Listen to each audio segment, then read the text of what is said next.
Karena perempuan haid dan nifas ini ada larangan-larangannya. Ada 6 larangan. Yang pertama, perempuan haid dan nifas tidak boleh sholat.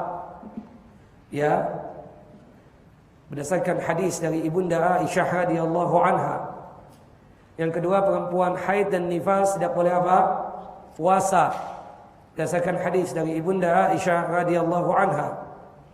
Yang ketiga, perempuan haid dan nifas tidak boleh tawaf. Ibadah haji secara keseluruhannya bagi perempuan haid dan nifas boleh. Tapi satu amalan dari manasik haji yang tidak boleh, satu amalan dari manasik umrah yang dia tidak boleh adalah tawaf.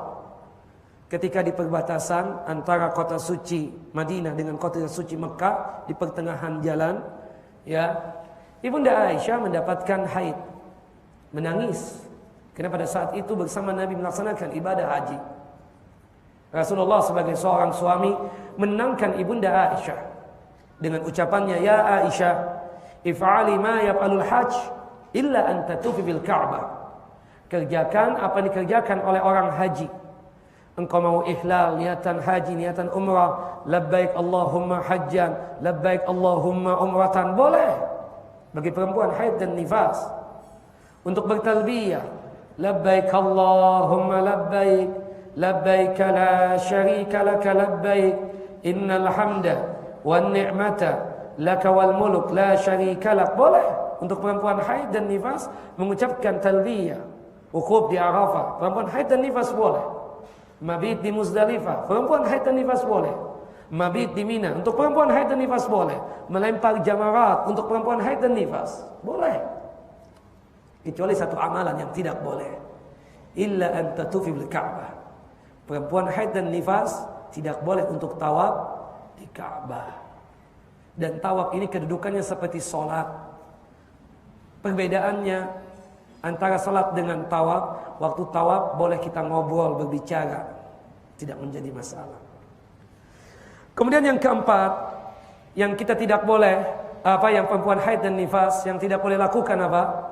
Yaitu ya, melakukan hubungan suami istri, jima. Berdasarkan firman Allah Jalla wa Ala di dalam surah Al-Baqarah, surah yang kedua, ayat 222. Yas'alunaka 'anil mahid. Mereka bertanya kepada Nabi sallallahu alaihi wasallam, para sahabat, bagaimana dengan perempuan haid ini? Boleh dijima, boleh digauli apa tidak? Kemudian Allah Jalla wa Ala melanjutkan firman-Nya, "Qul huwa adzan fa'tazilun nisaa fil mahid." Katakan wahai Muhammad, itu haid, itu nifas adalah kotoran, najis. Tinggalkanlah wanita, maksudnya janganlah engkau gauli wanita tersebut ketika haid dan nifas, sampai dia tersebut suci. Sampai mereka tersebut apa? Suci. Ada sahabat yang bertanya, "Ya Rasulullah, yang halalnya buatku untuk istriku yang sedang haid itu apa? Halalnya aku untuk istriku yang sedang nifas itu apa ya Rasulullah?"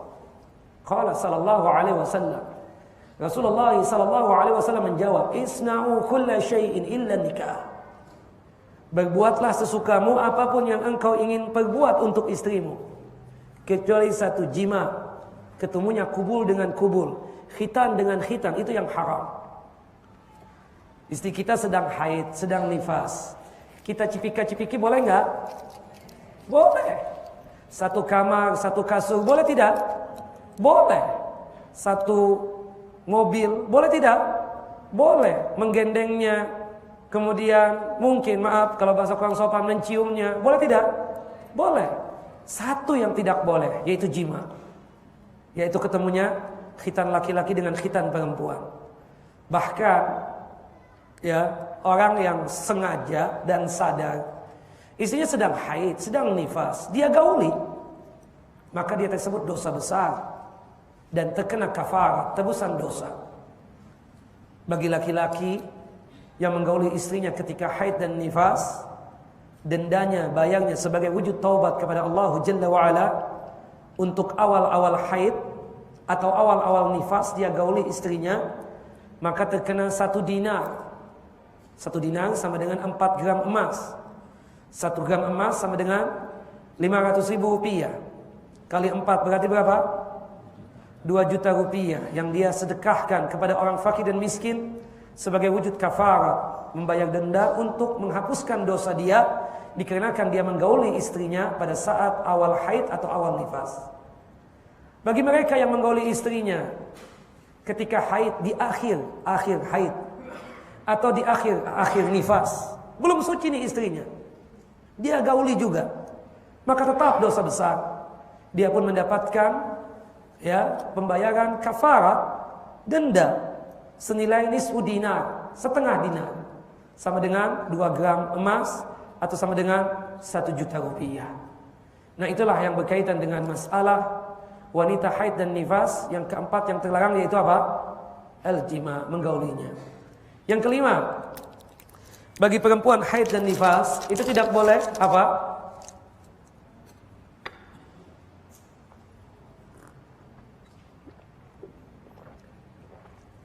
Tidak boleh untuk dicerai. Perempuan haid dan nifas itu tidak boleh dicerai. Ya, haram dan dosa besar. Abdullah bin Umar pernah menceraikan istrinya ketika haid. Umar bin Khattab sebagai ayah marah yang sangat luar biasa. Saking kesalnya Umar bin Khattab kepada Abdullah bin Umar, Umar datang kepada Nabi SAW, "Ya Rasulullah, waladi Abdullah, anakku Abdullah menceraikan istrinya ketika haid. Apa yang harus aku perintahkan kepada dia?" Kata Rasulullah, "Murhu ayyuraji'aha." Perintahkan Abdullah untuk rujuk dan kembali kepada istrinya yang sedang haid tersebut. Inilah yang disebut dengan talak bid'ah jatuhnya. Karena menceraikan istri di waktu haid dan juga di waktu nifas. Itu tidak dibolehkan dan haram, dosa besar. Nah, yang keenam, perempuan haid dan nifas tidak boleh apa? Tidak boleh membaca Al-Quran yang isinya cuma Al-Quran toh. Ya, only Al-Quran. Yang disebut dengan mushaf itu. Ya, ayat-ayat sucinya. Tidak ada terjemahannya. Para ulama memang berbeda pendapat. Ada yang mengatakan hadisnya dhaif. Maka berhubung hadisnya dhaif, maka bolehlah perempuan haid dan nifas untuk membaca Al-Quran yang mushaf tersebut. Yang isinya cuma Al-Quran toh, ayat-ayat suci Al-Quran. Sebagian yang lain mengatakan bahwasannya hadisnya hasan, artinya hasan bisa diterima. Jadi perempuan haid dan nifas tidak boleh untuk membaca Al-Quran yang cuma isinya ayat-ayat suci Al-Quran tanpa ada terjemahan. Nah, perbedaannya ulama dalam masalah ini. Jadi mushaf Al-Quran yang isinya cuma ayat-ayat suci Al-Quran itulah yang diikhtilafkan, yang di mana para ulama berbeda pendapat. Tapi saya lebih condong untuk hati-hati. Ibu-ibu yang lagi haid, lagi nifas, untuk mushaf Al-Quran yang isinya cuma ayat-ayat suci Al-Quran, ya untuk sementara waktu ditinggalkan. Tapi saya ingin membaca Al-Quran, Ustaz. Taib, membaca Al-Quran lewat Quran terjemahan. Quran ada terjemahannya. Sepakat ulama boleh yang demikian. Atau Quran yang ada di HP kita, di mobile phone kita. Atau yang ada di mana? Yang ada di iPad kita. Sepakat ulama boleh yang demikian. Jelas apa ibu? Jadi ibu-ibu, yang terlarang itu kalau kita mencoba untuk hati-hati memilih pendapat ya, perempuan haid dan nifas ya, untuk membaca Al-Qur'annya itu Quran terjemahan saja atau Quran yang ada di mobile phone atau di HP kita. Untuk sementara waktu mushafnya ya kita tinggalkan. Itu berkaitan dengan kehati-hatian kita. Nah, ini 6 hal yang berkaitan dengan larangan buat perempuan haid dan nifas.